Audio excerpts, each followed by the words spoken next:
Update, just felt a little something in her groin, so we'll get it evaluated and see what happens from there. What happens when basketball's brightest rookie witnesses her teammate get brutally elbowed in the face, only to watch the referees blame the victim instead of the aggressor? Caitlin Clark found out the hard way, and her explosive reaction didn't just offend her teammate. It transformed her from a rising star into an absolute icon worth millions. But this story isn't just about one moment of fire. It's about a systematic breakdown that's been brewing in the shadows of women's basketball, and how one player's refusal to stay quiet might have just changed everything. Let me paint you a picture of what the Indiana Fever have been dealing with this season. Imagine preparing for the biggest games of your career, knowing that more than half your roster won't even make it to the locker room. This isn't an exaggeration. This is the brutal reality that's been haunting Indiana all season long. Every time they step onto that hardwood, it's less like a basketball game and more like walking into a war zone where bodies get broken and dreams get shattered. The carnage started early and never stopped. Caitlin Clark herself was sidelined for over a month with a painful groin injury that had fans counting down the days until her return. But she wasn't alone in the medical tent. Sophie Cunningham saw her entire season end in an instant with a devastating torn medial collateral ligament. Sydney Carlson's championship dreams were crushed by an ACL tear that sent shockwaves through the organization.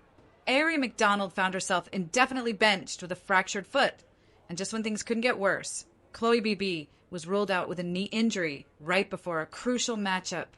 5 core players gone. Just like that, the roster went from championship contenders to what can only be described as thin as paper. The remaining players weren't just carrying extra weight, they were carrying the impossible. Emergency signings became the norm, with players like Odyssey Sims being thrown into the rotation despite battling their own injuries. Picture this, a player so hurt she had no business being on the floor, dragging herself into games because there was literally nobody else left. That's not basketball. That's desperation masked as determination. But here's where the story takes a darker turn, because the injuries were just the beginning of Indiana's nightmare. What happened next exposed something far more sinister lurking beneath the surface of women's basketball. During a heated matchup that would define the season, Lexie Hull found herself defending against Kayla McBride in what looked like a routine battle for position. Hull was already carrying an enormous load, playing extended minutes because half her teammates were watching from the sidelines in street clothes. Then it happened. McBride swung her arm through with force, and instead of a normal basketball play, her elbow connected directly with Hull's face like a sledgehammer.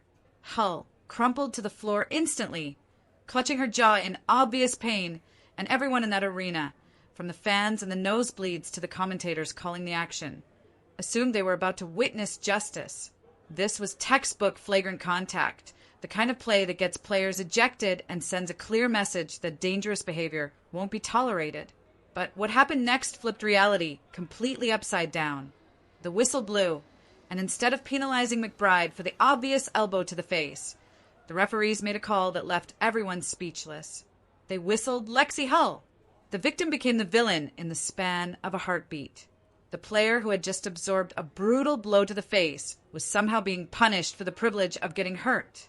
The crowd gasped in unison. Commentators fell silent in disbelief, and the Fever bench sat frozen, like they had just witnessed something that defied the laws of physics. The replay process that followed only made things worse. Slow-motion footage showed the contact clear as day. McBride's elbow making direct, dangerous contact with Hull's face. Yet somehow, the officials doubled down on their bizarre decision. They made a slight adjustment, acknowledging that something wrong had happened, but refused to hold McBride truly accountable. It felt like watching the system itself shield one player while punishing another, and the message was crystal clear. Indiana wasn't just fighting their opponents, they were fighting the people wearing the striped shirts too. This wasn't an isolated incident. It was part of a pattern that had been building like a storm cloud over the Fever all season long. Game after game, Indiana players absorbed contact that would have drawn flags in any other sport, only to watch the whistles remain silent. Meanwhile, the slightest touch from a Fever player would result in immediate fouls called against them.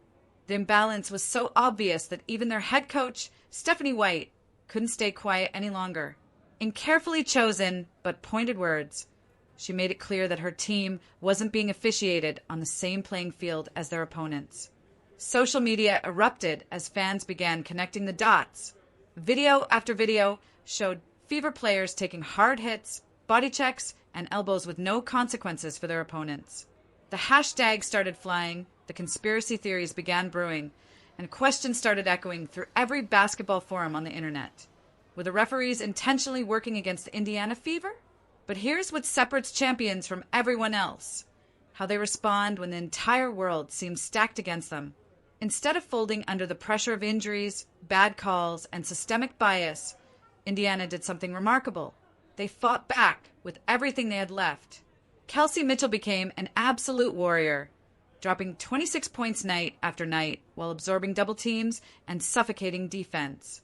Every time the Fever looked like they might collapse, Mitchell would answer with a clutch three-pointer or a fearless drive to the rim that reminded everyone why she belonged on this stage. Then came the unlikely heroes. Sha Petty, signed as an emergency replacement who barely had time to unpack her bags, suddenly erupted for 16 points off the bench like she had been part of the rotation all season. Aaliyah Boston continued to anchor the defense, battling through constant double teams and physical punishment to give Indiana the second chances they desperately needed.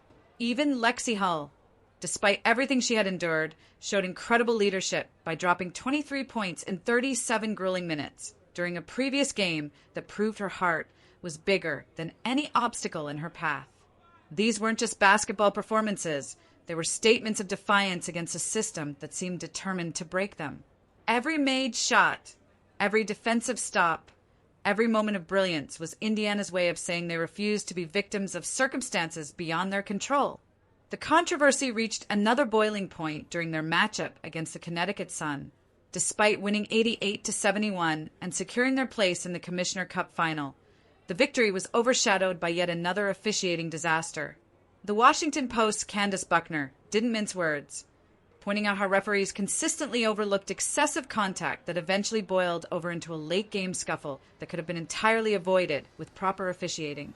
Coach Stephanie White's post-game comments cut straight to the heart of the problem. She called the officiating outdated and harmful, making it clear that this wasn't just about one game or one bad call.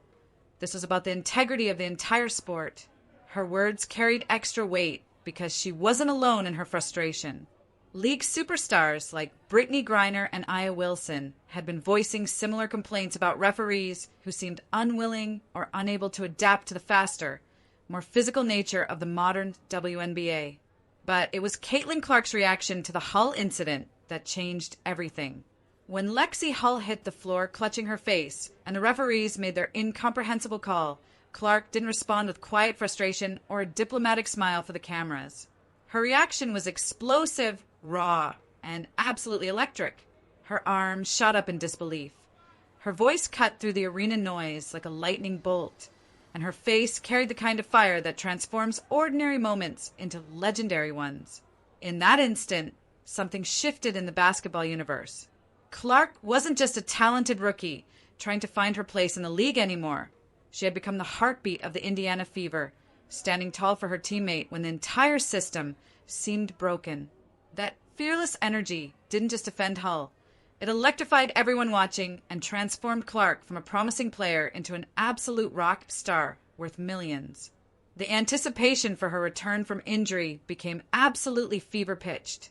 Every practice video, every glimpse of her jogging through drills with her teammates in Minnesota sent ripples through social media. Fans analyzed her footwork frame by frame, studied her body language like ancient scholars deciphering hieroglyphs, all searching for signs that their savior was ready to return to the battlefield. And the stakes couldn't be higher. Indiana sits precariously at 8th in the standings, clinging to playoff hopes with every game feeling like life or death. Their cushion over Los Angeles is razor thin, and the schedule ahead offers absolutely no mercy. Seattle, Golden State, Chicago, Los Angeles. Every opponent represents a potential season-ending disaster. Here's the million-dollar question that's keeping fans awake at night. Can one player, no matter how talented, Overcome the double burden of elite competition and systematic bias? Indiana's fight isn't just happening on the scoreboard.